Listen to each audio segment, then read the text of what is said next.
Olá, bom dia, meus alunos do segundo ano do Objetivo de Mogi das Cruzes. Tudo bem? Então, a gente vai ter aula em casa agora. E hoje eu vou te orientar para você ir lá, pegar teu caderno, o teu caderno 1, e nós vamos para a página 312. Eu tenho que dar para você a aula número 19, tá? Ela é chamada de Principais Produtos Agrícolas. Vai lá pegar o caderno, volta para a página 312 que eu vou te esperar, tá bom? Tô esperando. Pronto, agora você chegou aqui. Vamos lá?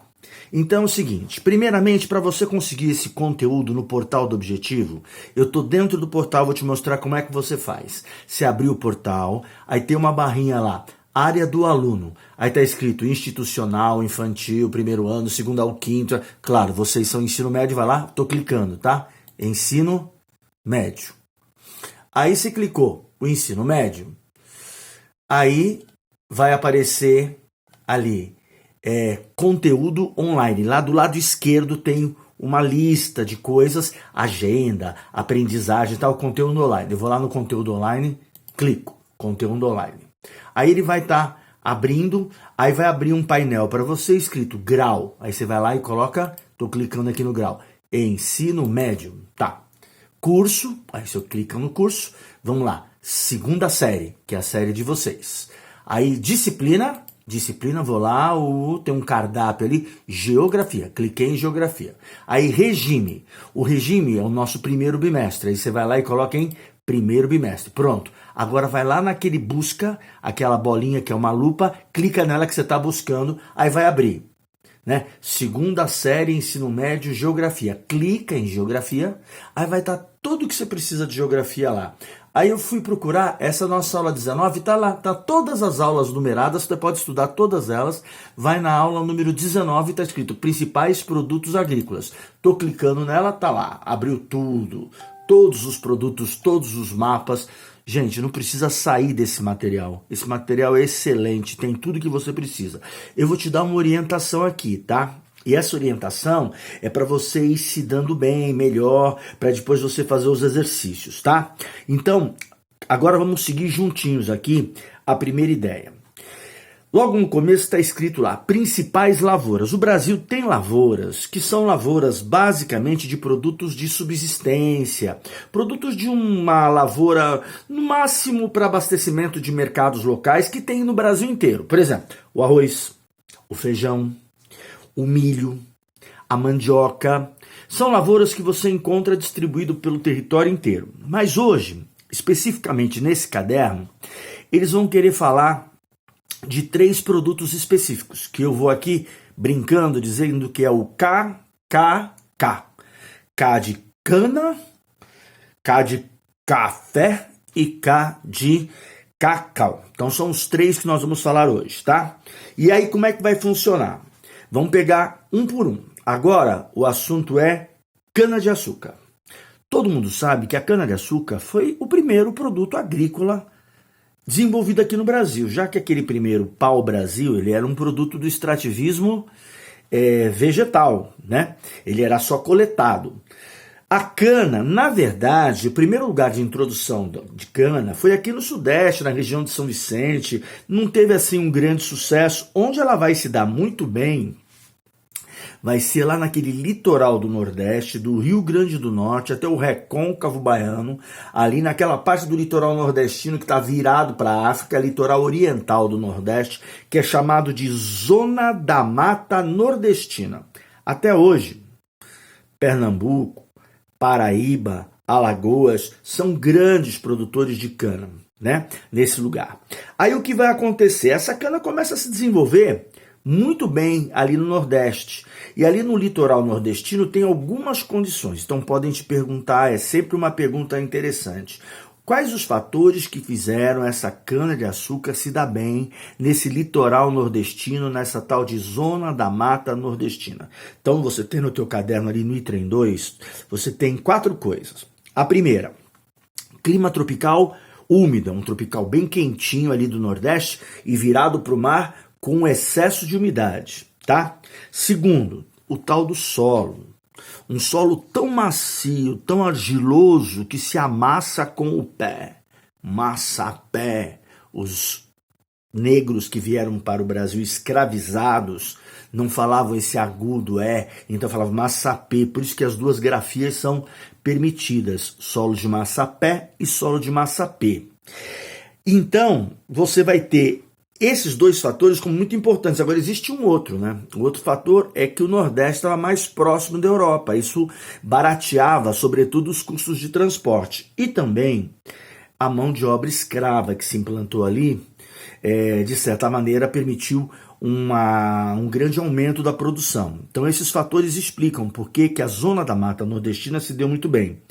Mas, no século XVII, com a invasão holandesa e depois a expulsão dos holandeses, aí os holandeses saíram do Brasil e foram lá para as Antilhas, lá para a América Central, insular, aí começaram a produzir a cana com a mesma técnica que se produzia no Brasil e estavam mais perto da Europa, então começaram a ter preços melhores, houve uma certa decadência da cana.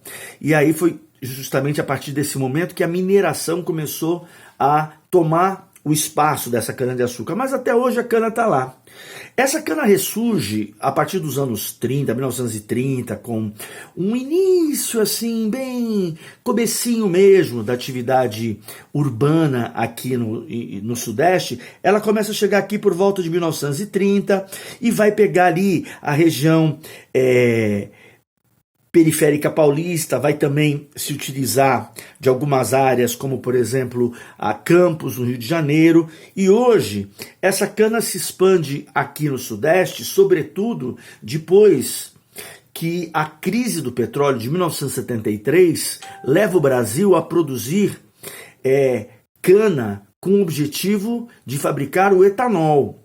Aí esse álcool da cana que vai servir como combustível vai dinamizar a produção. E São Paulo vai se tornar o grande produtor de cana-de-açúcar do Brasil. Hoje ele é disparado o maior produtor brasileiro. Mas a gente tem também, em São Paulo, vamos destacar a região de Ribeirão Preto, a região de Piracicaba, Sertãozinho, áreas muito importantes na produção de cana, mas tem também a zona da Mata Mineira, a gente tem a região de Campos, até o próprio Triângulo Mineiro hoje ele tem produção de cana também importante. E essa cana, na atualidade, ela se tornou um produto muito estratégico e importante. Vocês sabem que o Brasil tem misturado muito álcool à gasolina, e uma porção em torno de 25%. E outros países do mundo se interessaram muito em função de ter que atingir algumas metas por conta de um aquecimento global, e aí esses combustíveis têm que ser limpos, e aí essa cana já não é mais uma cana que pode ser queimada, porque ninguém quer usar uma cana para diminuir a poluição se ela foi queimada e gerou poluição. Em função disso, o Brasil agora produz cana, mas dentro de parâmetros ambientalmente mais corretos, que seria, no caso, produzi-la sem queimar. E para isso não tem jeito, porque a folha da cana ela é verdadeiramente uma faca, não dá para cortar manualmente sem queimar a cana. Agora, já que não dá para queimar a folha porque é ambientalmente incorreto, então a única maneira seria a mecanização. Nós estamos então mecanizando as lavouras quase que totalmente no Brasil, no sentido de produzir um álcool ecologicamente mais correto, com uma maior competitividade no mercado internacional. Bom, nós temos aí o álcool como um produto importante e o açúcar também. E a cana, como nós já falamos, é historicamente um dos produtos mais importantes do Brasil. Mas tem o café. O café todo mundo sabe. Ele tem lá uma história do século XVIII, perto de 1700 e finalzinho lá. Ele vem da Guiana Francesa na direção do Brasil. Não tem muita sorte lá por perto do Pará. Mas no século XIX, ele bem no comecinho, 1800 e comecinho mesmo no século XIX, ele começa a ser cultivado na zona da Mata Fluminense. Então ele vem trazendo ali de Vassouras, aquela região de Resende, aí ele entra em São Paulo, na região de São José do Barreiro, Areias, Bananal, essa área toda, o café vai produzindo num primeiro momento para suprir as necessidades aí do mundo, inclusive, é aí que ele começa a se destacar. Este café, nesse momento, ele é considerado um café que, quando sai daí, ele praticamente vai deixar essas cidades, como dizia Monteiro Lobato, sem economia praticamente, elas serão consideradas as cidades mortas, né? E aí ele vai migrar para a região de Campinas, ele vai procurar a Terra Roxa, indo para as regiões Mogiana, para Alto Sorocabana, e vai ali para o oeste de São Paulo, na direção do norte do Paraná, onde realmente ele vai se desenvolver, e até hoje é plantado bastante lá.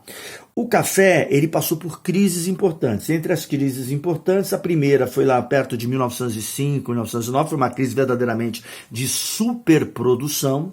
Depois esse café tem uma segunda crise perto ali de 1917, que foi por conta da Segunda Guerra Mundial, e tem uma terceira crise que vai acontecer perto de 1921, que é uma questão de preço também ligado à superprodução.